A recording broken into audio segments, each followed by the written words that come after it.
وی وسله دې واچوه حساب به درکم وسله دې واچوه حساب به درکم ډالۍ مې لاس کې ده کتاب به درکم وسله دې واچوه حساب به درکم ډالۍ مې لاس کې ده کتاب به درکم ما ته غږ وکړه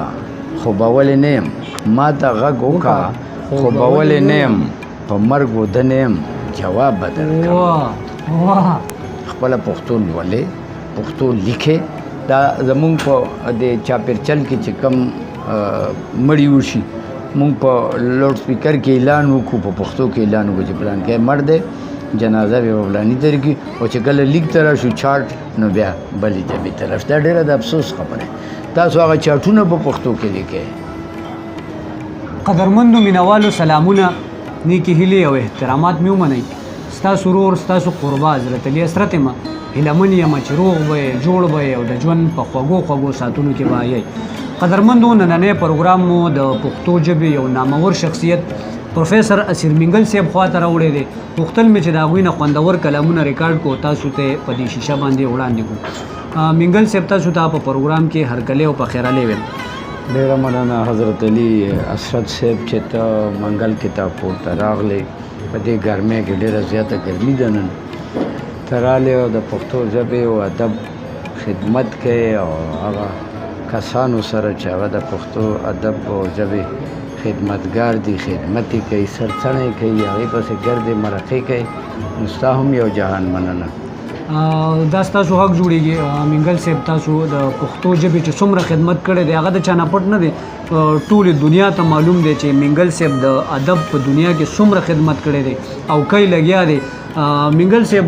د ادب په دې میدان کې مو د کله نه قدم ایښی څومره وخت به کېږي او څومره لیک مو کړی وی نو زه به دا ووایم زه خو اول د الله تعالی په دې ډېر زیات شکر ادا کوم چې زه کله هم په ښو بدو پوه شوی یم نو خپلې ژبې ادب او ثقافت سره مې یو تړون پاتې شوی دی پټل کې زمونږ محمدین مقید نوم به تاسو اورېدلی وي ارواښاد محمدین مقید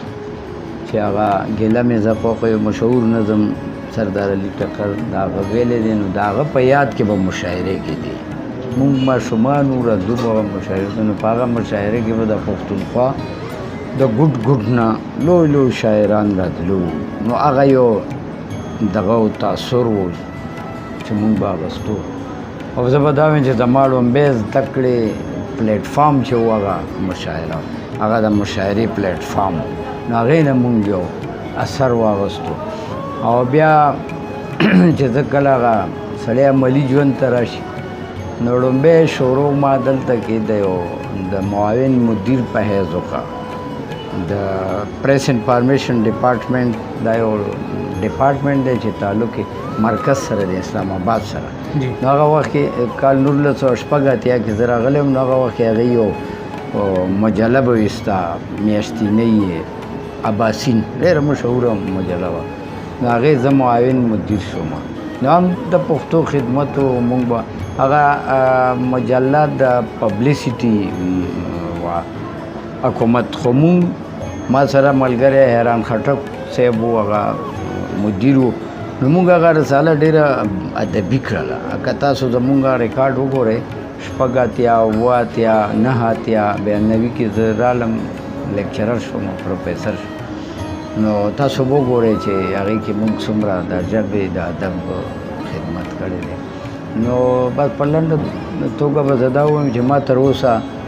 20 کتابونه چاپ کړي دي 4 د اردو دي او 14 د پښتو دي او 4 د شاعرۍ دي یو د تحقیق او تنقید دی د پښتو افسانې سلکلن بهیر دا په اردو کې هم شته او په پښتو کې هم شته پښتو افسانې کې 100 سال نو بل ما چې کوم د کالمونه به لیکلو اخبارونو ته چې کله انفارمیشن کوم نو اردو اخبار سره ټچ وم کیا سیری کیا رهایی دا زما د کالم نوم نو وحدت کې به ما بیا راشه کوي ګورې په نوم یو کالم لیکلو او په هغې کې په مشرق اخبار کې نور مختلفو اردو اخبارونو کې ما کیا سیری کیا رهایی په هغه نه به چې کوم دی د کراچۍ نه به یو اخبار وتو نه پاکستان غالبا څه داسې نوم یې ومنې اوس نوم یې شو هغه به د رحمان بنیري هغه به چلولو هغه یې مدیر و نو هغې کې به ما کالم لیکلو نو اوس هم هغه ملګري وایي چې ته دغه کالمونه چاپ کړه نو زه زما 2 کتابونه تیار کړي یو د پښتو راشه کوي ګورې او یو د اردو کیا سیری کیا رهایی انشاءالله هغه به هم چاپ شي نو بس دا کار دی موږ کوو کار او زیار ته مو سلام کوو حقیقت دی چې د حد نه مو سیوا کار کړی دی د خپل وس نه مو سیوا کار کړی دی مینوالو ته به څه شریکول غواړئ کلام په تمه به وي مینوال زه به یو غزل ووایم چې زما دا نوی کتاب دی د یو ړنګ ګلي تصویر یم یو ګلاب چې وینم بل ګلاب کله کتلی شم یو ګلاب چې وینم بل ګلاب کله کتلی شم ته چې خواته راشي زه کتاب کله کتلی شم ډېر ښه دی یو ګلاب چې وینم بل ګلاب کله کتلی شم ته چې خواته راشي زه کتاب کله کتلی شم او سترګو نه دې جار شم زما تنده یې وجلې ده سترګو نه دې جار شم زما تنده یې وجلې ده سترګې دې چې ګورمه دریاب کله کتلی شم ډېره مننه او مړ په دې ګناه مې کا ښایست نه منع کېږم نه مړ په دې ګناه مې کا ښایست نه منع کېږم نه مړ په دې ګناه یمه ثواب کله کتلی شم او سوال کوو مشکل جواب د دې نه یې هم ګران و ډېر سوال کوو مشکل جواب د دې نه یې هم ګران و ډېر سوال چې جواب کو اوس جواب کله کتلی شم سوال کوو مشکل جواب د دې نه یې هم ګران و ډېر سوال چې جواب کو اوس جواب کله کتلی شم او ما چې ګریوان سیری کو منګله مخې واړو ما چې ګریوان سیری کو منګله مخې واړو وی زه د خپل حسن عذاب کله کتلی شم یو ګلاب چې وینم بل ګلاب کله کتلی شم ته چې خواته راشې زه کتاب کله کتلی شم قدرمندو سیر منګل صاحب کلام هم واورېده ډېر د خوند نه ډک نو منګل صاحب زه خو یم یو بل کلام هم شریکوي او ډېر خوند به بس همدې سره یو جخت بل دی وی وسله دې واچوه حساب به درکم وسله دې واچوه حساب به درکم ډالۍ مې لاس کې ده کتاب به درکم وسله دې واچوه حساب به درکم ډالۍ مې لاس کې ده کتاب به درکم ما ته غږ وکړه خو به ولې نه یم یعنې وده نه یم ما ته غږ وکړه خو به ولې نه یم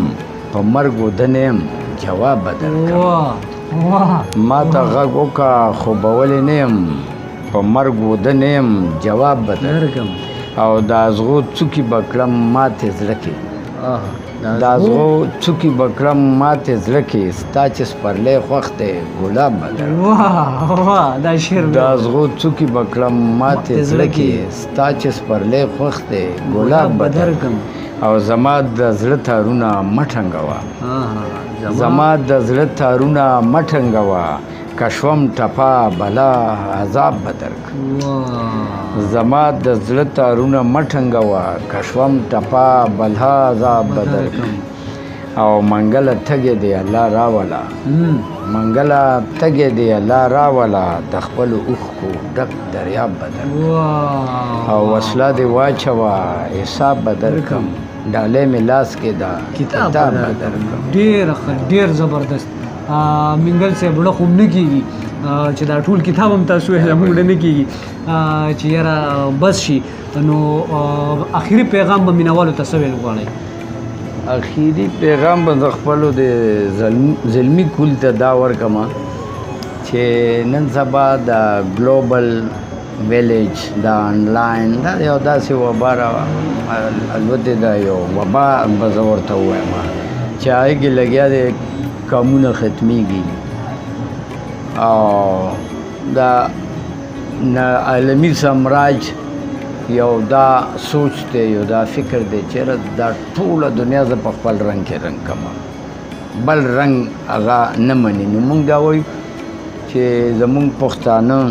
په خپل قومیت ډېر زیات فخر کوي که هغه ژبه یې پرېښې هم وي نو وایي به چې زه پښتون یم په قومیت ډېر زیات فخر کوي خو عجیبه خبره دا ده چې پر ژبه کلتور دود دستور په پښتو بالکل فخر نه کوي پښتو د ویندې په نظر هم نه ګوري نو زه به خپل کل ته دا خواست وکړم د نوي کل ته چې خپله ژبه خپل دود دستور دا راجغت کې غېږې سره یې ونیسئ دا را ژوندي کې دا ستاسو خپل رنګ دی په دې رنګ به تاسو په دې عالمي کلي کې ژوندي وي او که نه چې تا سره ژبه نشته نو قومیت هېڅ شی نه دی قومیت به په څه جوړی چې تا دود دستور دې نشته خپل رنګ دې نشته دغه چې کوم دی خپله ژبه دې نشته نو ته به په قومیت خو هله جوړېږي چې تا سره خپله ژبه وي خپل دود دستور وي خپل رنګ دې وي نو که تاسو پښتانه پاتې کېدل غواړئ په نړۍ کې نو تاسو به خپله ژبه راجغتوئ او د ژبې به لیکل کوئ لوستل او لیکل ویل پرېږدئ دا دوه څیزونه ونیسئ ځان سره به دي چې ویل خو موږ 2 کروړه پښتانه په دنیا کې پښتو وایي د ویلو نه څه جوړېږي نه زباني خبرو نه څه نه جوړېږي هغه کار وکړئ چې په ریکارډ پاتې کېږي لیک ته راشئ نور چې څه کارونه وي اوس موږ هر څه خو د حکومت نه غواړو چې حکومت موږ ته دا نه کوي موږ ته چې کم کارونه زموږ په وس کې دي هغه خو پکار دی چې موږ خپله وکړو موږ بل ته بلې اوس زموږ کور کې کلي کې محلت کې غم شوی دی نو د هغې اعلان چې زه په پښتو کې کوم لیکل ولې په پښتو کې نه دې ته لږ خیال پکار دی ستا ډېره مننه چې ته رالې دلته او ما سره دې مرکه وکړه او زما احساسات او جذبات دی زما اوریدونکو ته ورسول ډېره زیاته مننه ډېره مننه منګل صاحب د وخت راکولو ما وکتل تاسو مصروفیاتو باوجود هم تاسو موږ ته خپل ټایم راکړ قدرمندو دا پروفیسر اسیر منګل صاحب تر بلې مرکې پورې خپل رور خپل کوربه حضرت علی حضرت لور کې اجازت چرته چې مې ښاد آباد او بریالي اوسئ د لوی الله په امان